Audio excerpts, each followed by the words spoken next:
皆さん、こんにちは. Welcome to my channel Nihonno Neko. I'm Daria and here we talk all about Japanese language learning. Now, have you ever wondered if Japanese that you learn in textbooks is actually something you would use in real life?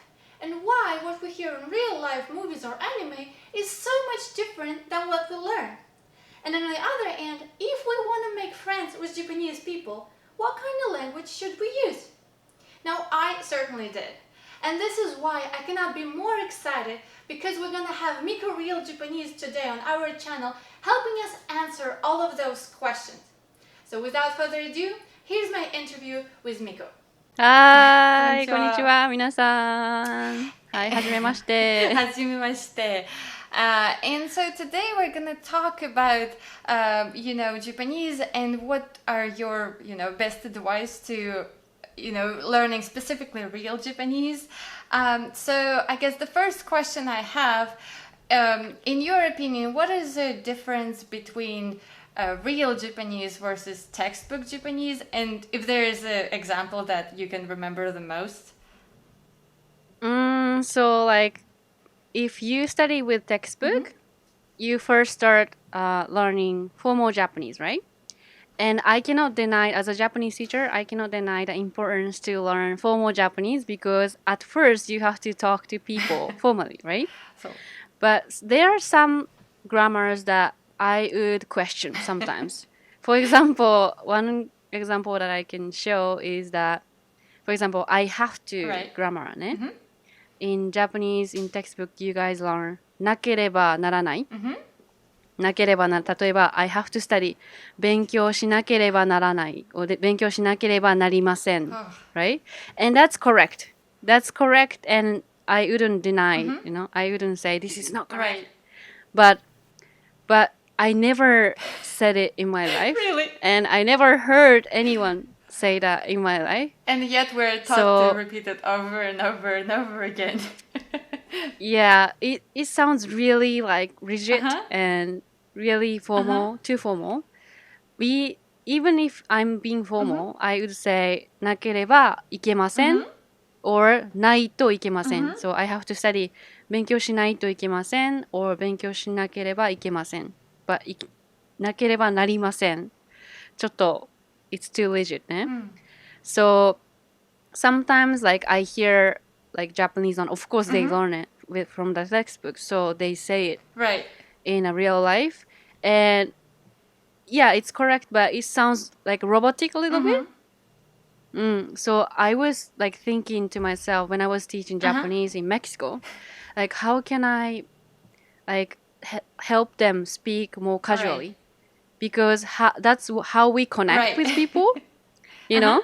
Like we cannot keep on talking really formally all the time when we want to make friends and connection. So, and one of the things that I realized when I was teaching is that they learn, for example, 2 years Japanese, 2 years in their country, and they come to Japan and they get like they're shocked because what they learn and what they hear, it's completely different. They don't match. Different, eh?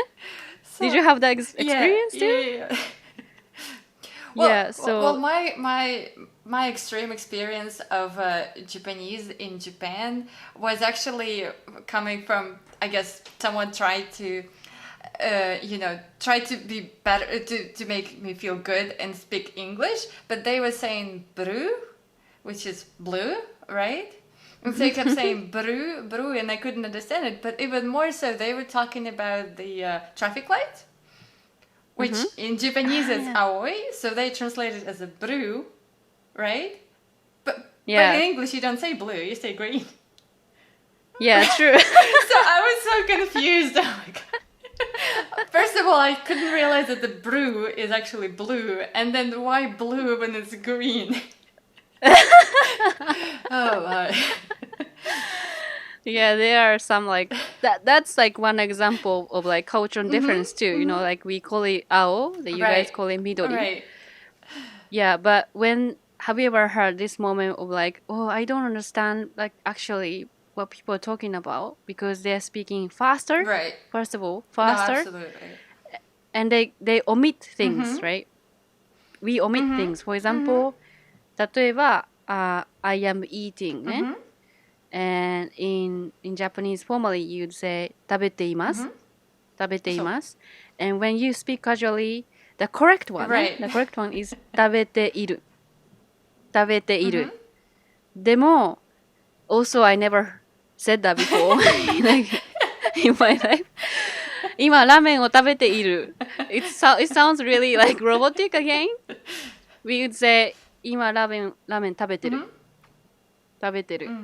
And so that's why, like you guys, when you study Japanese from textbook and they come to Japan, they don't catch it because they are not used to listening to casual Japanese.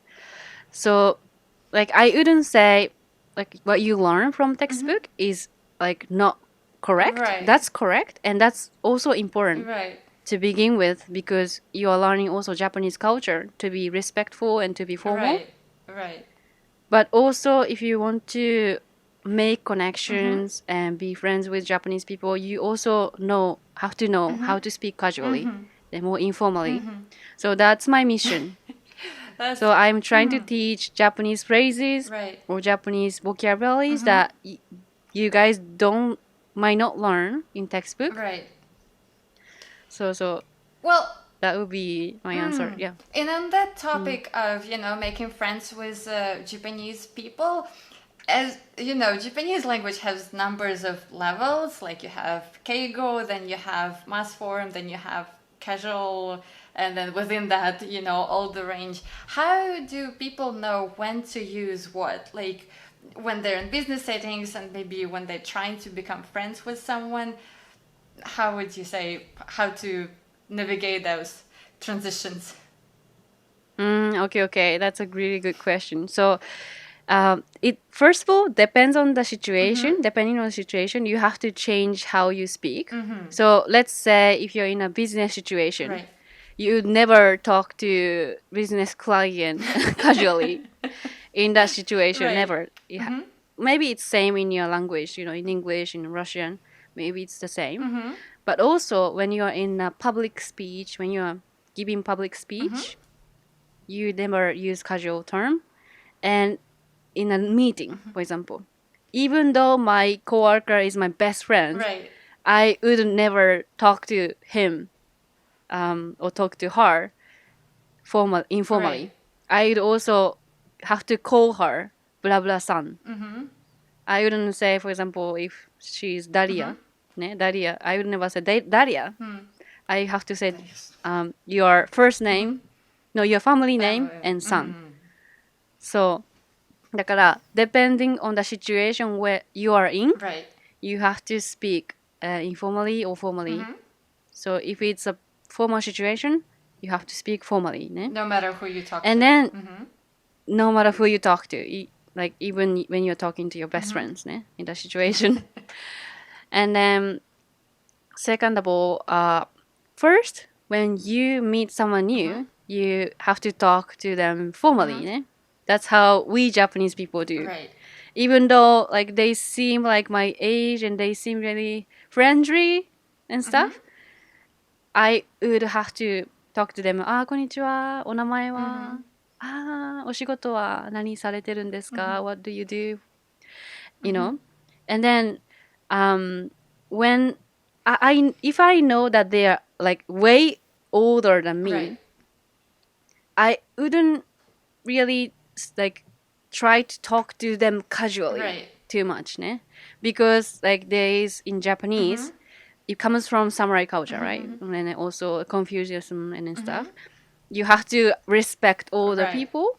That's the one thing. But when you meet someone new and they they're a little bit older or I don't know their age, but first you have to talk to them formally, and then if you want to like they seem cool and I want to become friends with them, if you like keep on talking to them formally all the time, you cannot create that connection.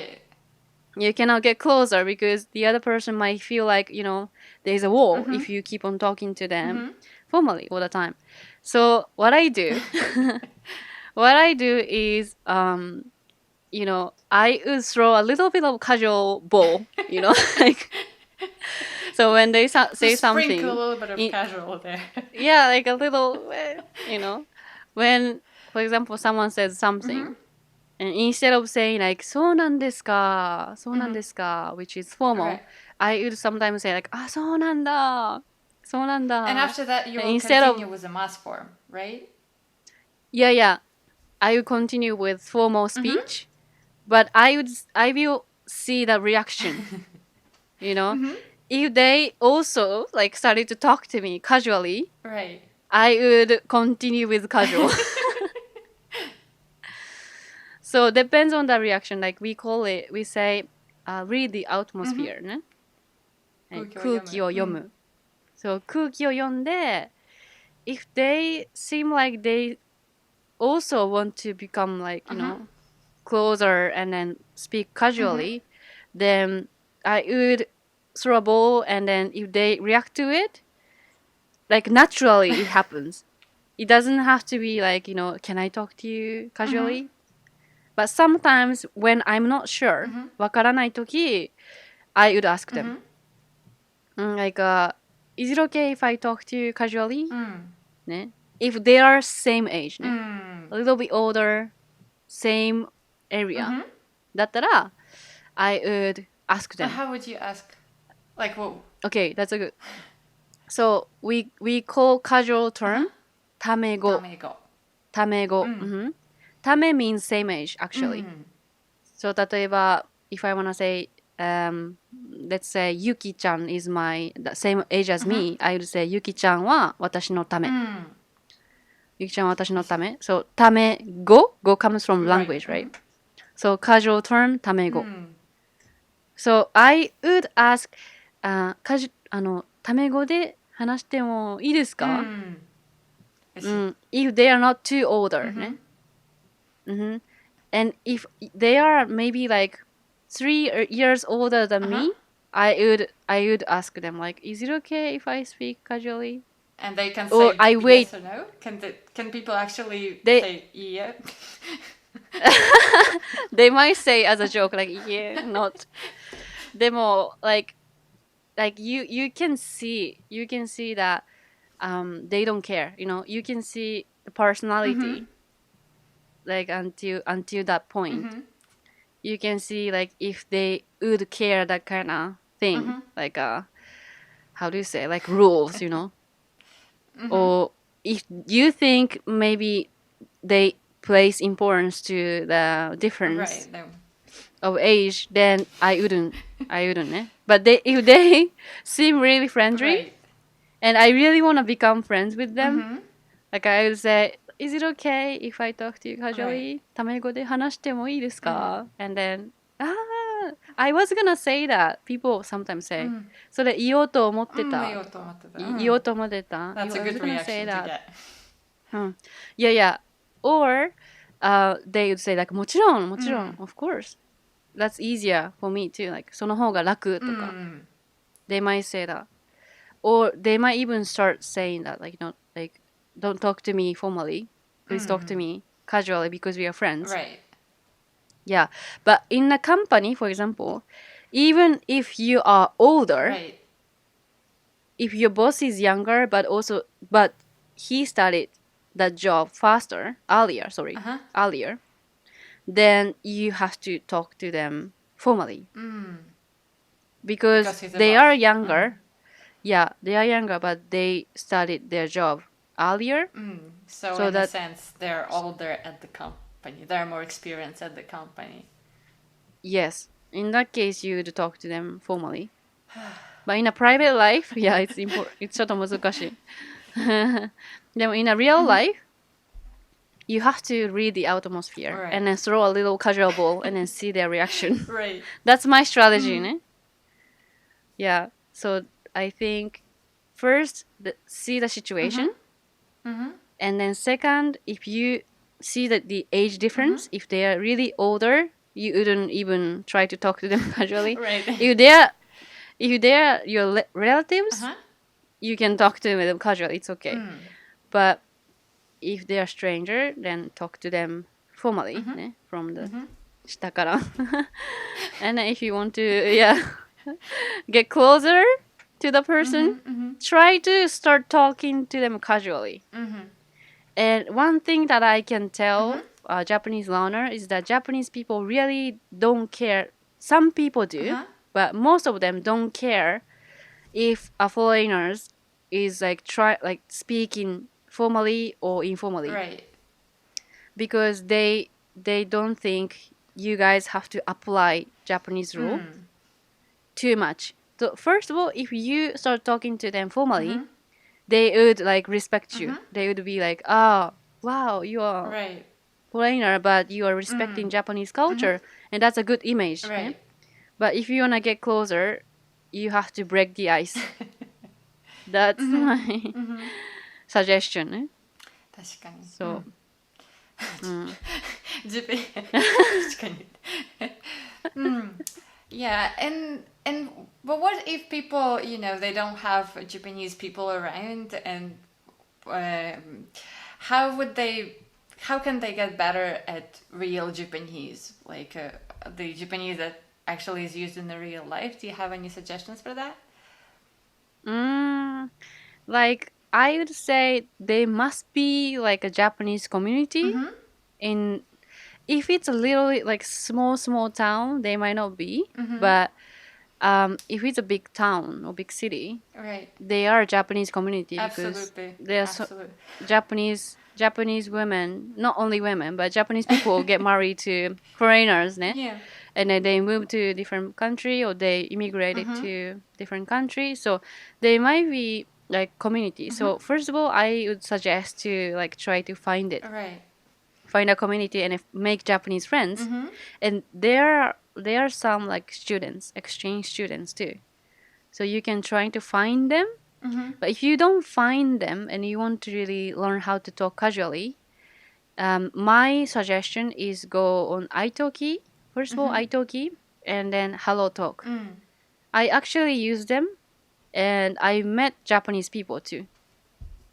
I met Japanese people who wanted to learn Spanish or English, so they talked to me. Yeah, and we talked in Spanish too.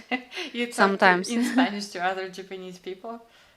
Yeah, sometimes to practice, ne? When I was like really learning Spanish, like 5 years ago, 4 years ago, Right.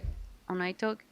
But that would be because there are lots of Japanese people who are interested in improving English. Absolutely. So you can find them online if you don't find them in their town. There is a way. If there is a will, there is a way. Absolutely. If there's a will, there's a way. Yeah, I feel like a lot of people are scared to kind of go out there and find people. They're like, oh, I'm not living in Japan. There's no Japanese people. When it's more, well, part of just, you know, trying to protect yourself because it's so scary to go out there and find people, and especially, you know, start talking in Japanese when, especially if you're just starting and you're not sure. Like, this is very vulnerable position, I guess.